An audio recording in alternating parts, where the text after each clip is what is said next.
Ray! Wow, may bagong invention tayo para makatipid tayo sa aircon dahil sa init po ng panahon. For today's video, hello Dylan! Lamig ba be? O, ganda.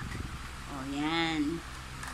O, yung ice nilagyan ay yung pet bottle po, nilagyan po namin siya ng yellow sa loob. Tapos na-open po siya. Tapos yan. Mga butas din po siya para dyan po lalabas yung lamig. Yan. Tapos ang impact niyan guys, ang lamig nang lumalabas. Parang air cooler. Dahil po sa init ng panahon.